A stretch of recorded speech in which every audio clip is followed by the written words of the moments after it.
Según los políticos, la población mundial puede dividirse de la siguiente manera. El 90% son borregos analfabetos que solo ven fútbol y son incapaces de desarrollar espíritu crítico. Un 9% son personas con educación y cultura, realizan profesiones útiles, están preocupados por el medio ambiente pero tienen bajos salarios y no tienen poder ni influencia. Un 1% restante se queda con todas las riquezas, destruyen los recursos naturales y explotan al 99%. Esta película pretende ser lo más objetiva posible, evitando cualquier juicio subjetivo u opinión dogmática que tergiverse los hechos. Esto es especialmente aplicable a los banqueros y a los políticos.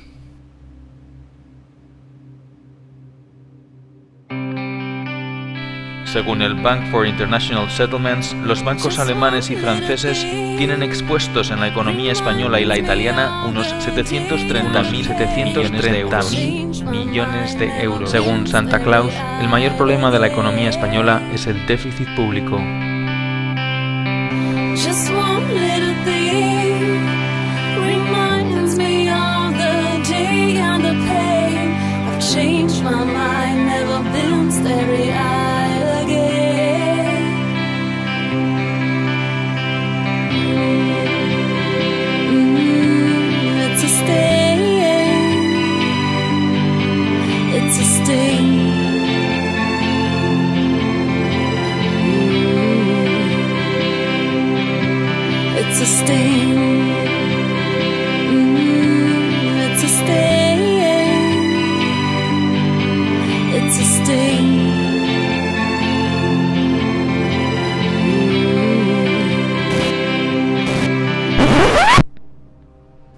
Bretton Woods.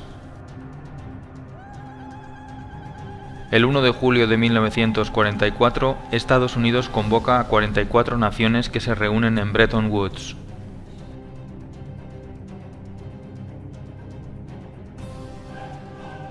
Se piensa que para llegar a la paz y a la prosperidad hay que implantar una política librecambista. En Bretton Woods se crean dos organismos clave en la economía actual: el Banco Mundial y el Fondo Monetario Internacional.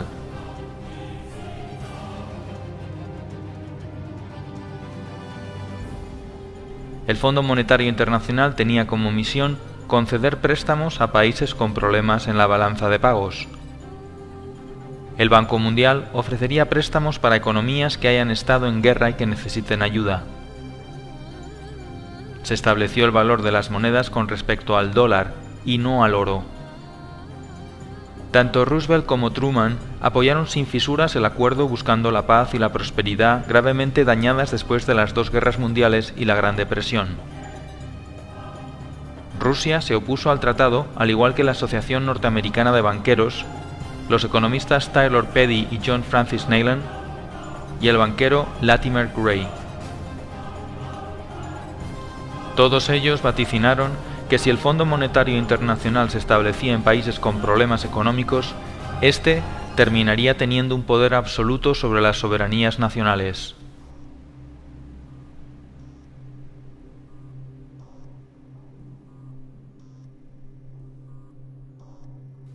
Entonces, surge una pregunta: ¿qué es el dinero?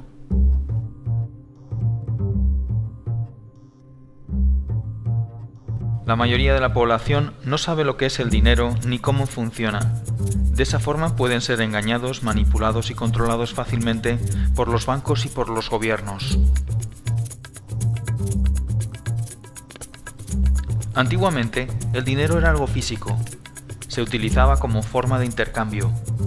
Cualquier cosa podía ser dinero: una pluma, sal, conchas marinas, semillas de cacao, arroz, ámbar, especias, cobre o también los metales preciosos. Con el tiempo aparecieron las primeras monedas y luego billetes cuyo valor se referenciaba con el oro o con la plata. Como el oro era muy engorroso de transportar, se empezó a guardar en bancos y estos emitieron pagarés que valían lo mismo que el valor depositado en oro. Pronto los banqueros se dieron cuenta de una cosa: si un banco emite mucho más pagarés que el oro que tiene depositado, nadie se dará cuenta y le hará mucho más rico. Este sistema se conoce como sistema de reserva fraccional. El banco solo tiene que tener una parte del dinero. Como hemos visto en Bretton Woods, hubo un cambio importante en el concepto de dinero. El valor del dinero ya no dependía de los depósitos de oro. Se podía crear dinero de la nada. Solamente el 5% del dinero del mundo existe en forma tangible como billetes y monedas. El resto del dinero son solo unos y ceros en un ordenador.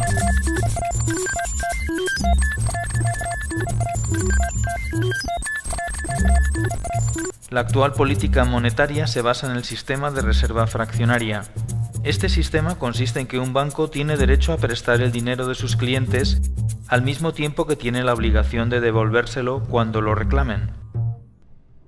El dinero es creado todos los días por los bancos privados en una red compleja denominada de intermediación bancaria. Cada vez que alguien pide un préstamo, el banco emite un pagaré que de la nada se convierte en dinero. Aunque se crea el dinero de esta manera, el sistema está fuertemente regulado y se basa en la confianza. Para que esto sea posible, se establece un pequeño control llamado el requerimiento fraccional de reserva. El requerimiento fraccional de reserva es el límite que impone un gobierno para la creación de dinero mediante el coeficiente de caja. El coeficiente de caja indica el porcentaje de dinero que un banco debe mantener en reservas líquidas y se calcula mediante la siguiente fórmula. Según el reglamento 1745/2003 del Banco Central Europeo, el coeficiente de caja está en un 2%. Sin embargo, según el artículo 4, los depósitos a plazo a más de 2 años se les aplica un coeficiente de un 0%. Esto quiere decir que se puede crear dinero de la nada ilimitadamente sin generar depósitos de reserva. El único límite en el mercado interbancario será el definido por el efecto multiplicador del dinero, pero en la práctica no hay límite.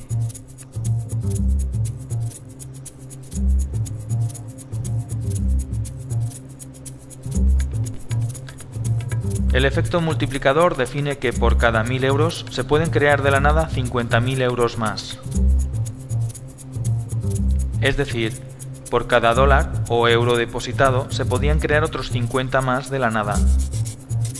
Esto viene a ser un índice de la relación entre la economía real y la economía ficticia. En la práctica, el dinero lo crean los bancos privados cada vez que alguien solicita un préstamo. Es el prestatario el que aporta algo real, como por ejemplo su casa. Cuando un banco no puede pagar, se le rescata con el dinero de los ciudadanos. Cuando un ciudadano no puede pagar, se le echa a la calle con un desahucio legal y el banco se queda con la casa. Cuando los bancos no tienen dinero porque han agotado al límite su efecto multiplicador o bien porque su nivel de impago es muy superior, acuden a financiarse al Banco Central Europeo. El Banco Central Europeo es quien realmente hace la verdadera magia. Puede crear dinero de la nada y ponerlo a muy bajo interés y dárselo a los bancos. Ese dinero luego lo utilizan los bancos para especular, comprar bonos que el propio Estado tiene que devolver con mayor interés y prestarlo a intereses mucho mayores del 1%, generándoles unas plusvalías inmediatas por no hacer nada. De esta forma surge una pregunta ineludible. Si el dinero se crea de la nada solo en base a la deuda, ¿por qué los gobiernos no crean dinero y lo prestan directamente a las pymes y a las familias y así activar la economía? Sin embargo, estas operaciones solo benefician a los bancos y no a los ciudadanos. Surge así una nueva pregunta. ¿Por qué los políticos permiten que esto suceda?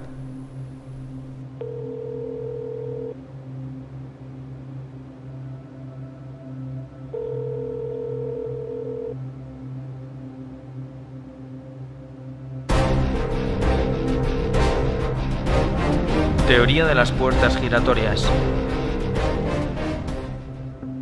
Los políticos gastan el dinero público en proyectos, endeudándose, pidiendo dinero a bancos que crean el dinero de la nada, pero que cobran intereses haciéndoles un favor.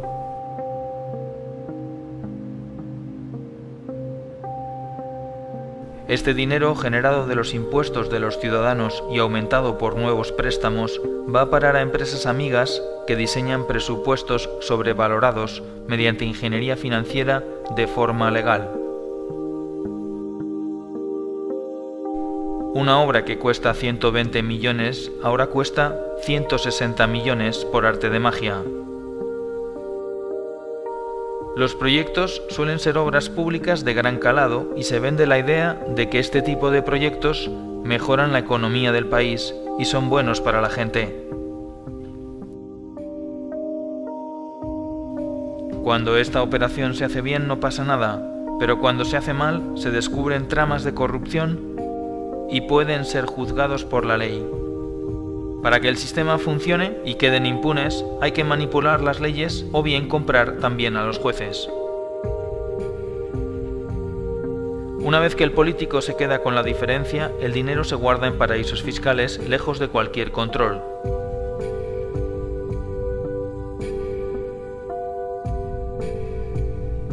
Las cantidades son tan grandes que incluso vale la pena pasar unos años en la cárcel.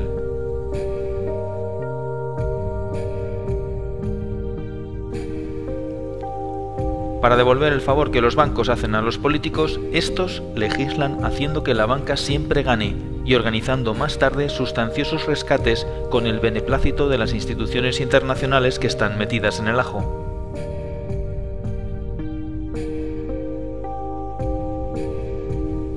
A veces es un banco, otras veces es una multinacional,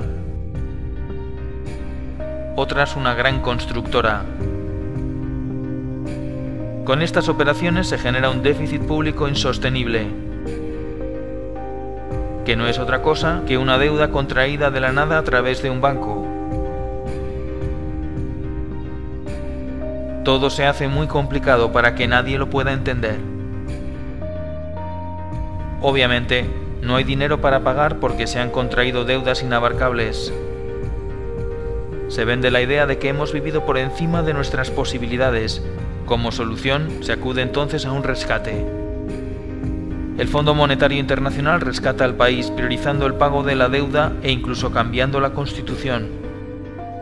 Pero para aprobar el nuevo préstamo, que también se crea de la nada, se exige al país que aplique unas medidas que garanticen el pago de la deuda. Las medidas van destinadas a esclavizar a la clase media mediante la bajada de salarios y el cese de los derechos adquiridos. Se privatizan los activos del gobierno y estos pasan a manos privadas, a precio de chollo. Una vez que los políticos acaban su mandato, se incorporan como consultores a alguna de las empresas o bancos a los que han hecho un favor. Muchos de los altos directivos de empresas como Goldman Sachs, Lehman Brothers, JP Morgan, Morgan Stanley y los grupos energéticos terminan trabajando en los diferentes gobiernos y viceversa, confirmando una vez más la teoría de las puertas giratorias.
Da igual que sean de un signo o de otro, de derechas o de izquierdas, demócratas o republicanos, progresistas o conservadores.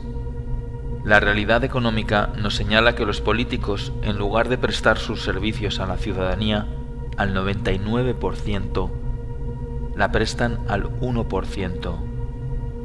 No es malo que la empresa privada y lo público estén conectados, pero es malo que los políticos trabajen solo para ese 1% y engañen al 99%, mientras ese 1% abarca la mayor y más contundente fortuna jamás amasada en la historia de la humanidad y la deposita, tarde o temprano, en los paraísos fiscales.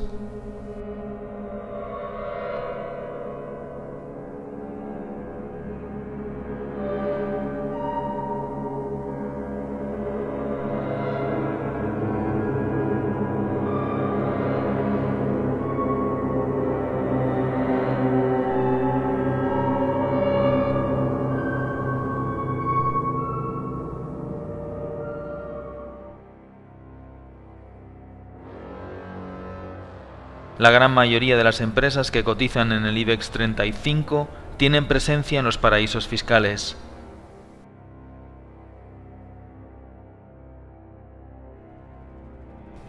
Los países pobres pierden anualmente unos 160.000 millones de dólares por no recaudar impuestos a las multinacionales que operan en sus respectivos países. Según Eurostat, las inversiones financieras destinadas a los paraísos fiscales provenientes de la Unión Europea en el año 2011 ascendieron a 58.900 millones de euros. Según The Global Financial Integrity, en el año 2009, los flujos de capital que acabaron en paraísos fiscales fueron un total de 903.000 millones de dólares. Si todo el dinero destinado a los paraísos fiscales pagara impuestos, se podrían lograr los objetivos del milenio.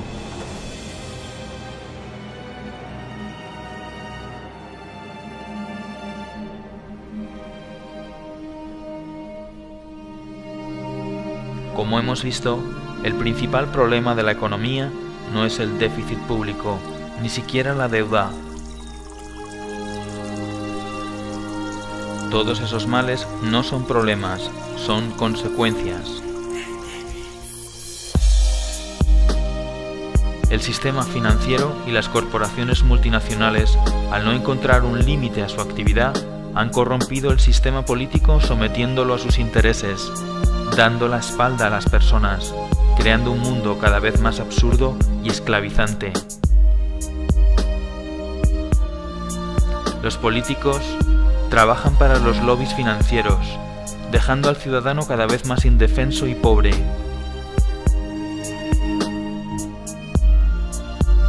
Dos tercios de los habitantes de nuestro planeta son pobres, y más de 1.000 millones de personas conviven con la malnutrición y el hambre. Y mientras, se inyectan miles de millones de euros a los bancos.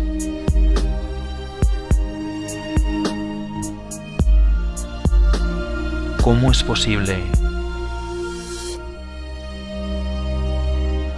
El 99% de la población está cada vez menos protegida y es más vulnerable a ser explotada y padecer una miseria económica perpetua.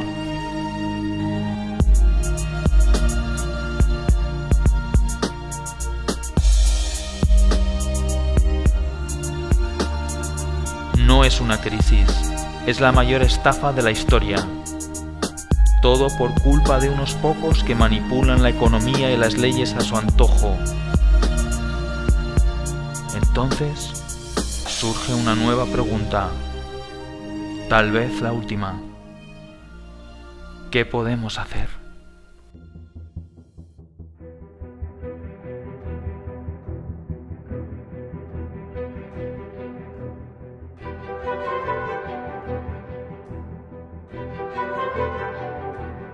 Creación de una tasa sobre operaciones financieras del 0,1%. Establecer un sistema de deuda odiosa para los casos de corrupción con un tribunal independiente que lleve a cabo auditorías sobre la deuda y sus acreedores. Acabar con el secreto bancario.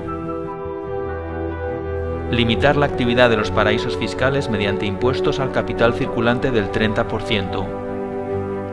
Presionar a los partidos políticos para que reorienten sus políticas a favor del bienestar de los ciudadanos. Apoyar asociaciones que persigan una justicia más independiente del poder político y económico. Utilizar la banca ética.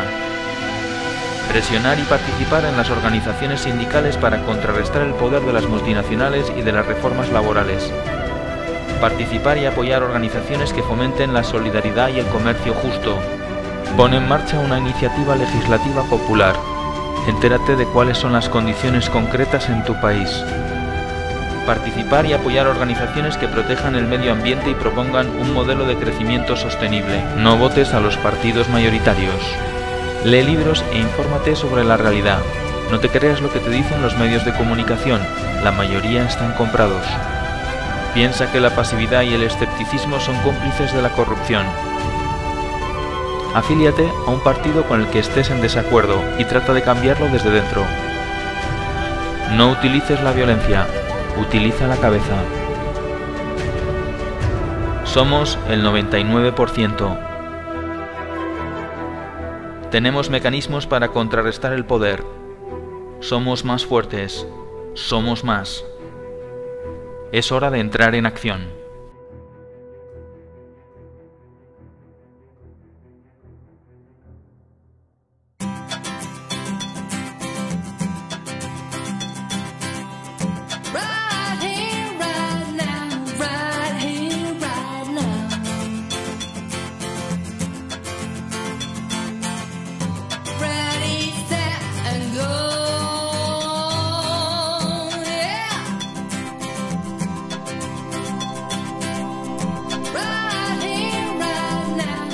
Millennium development project 8 बैनुल-अक़वामी तरक्याती मनाज़िल हैं जिन्हें सरकारी तौर पर करारदाद की शक्ल में अक़वामी मुत्तहिदा के मिलेनियम समिट के बाद अपनाया गया था। ये मिलेनियम समिट अक़वामी मुत्तहिदा की मिलेनियम डिक्लेरेशन के बाद करार पाया था। अक़वामी मुत्तहिदा के 193 रुकन ममालिक और तकरीबन 23 बैनुल-अक़वामी इदारों ने मुतफ़क्का तौर पर इस करारदाद पर हामी भरी थी और इस बात पर मुत्तफ़िक हुए थे कि इन मनाज़िल को सन 2012 तक कामयाबी की राह पर लाया जाएगा। ये मनाज़िल ये हैं: 1. भूख और गुर्बत को जड़ से उखाड़ना। 2. तालीम का बुनियादी हक दिलवाना। 3. जिनसी तवाज़ुन और मसावात को आगे बढ़ाना और औरतों को उनके हकूक़ दिलवाना और इनको इख्तियारात देना। 4. नए पैदा बच्चों की शराह अमवात में कमी लाना। 5. जच्चा और बच्चा की सेहत को बेहतर बनाना। 6. मलेरिया और एड्स जैसी मौलिक बीमारियों का मुकाबला करना। 7. माहौलियात को यकीनी सूरत देना। 8. दुनिया भर में लोगों को तरक्याती हिस्सादारी देना।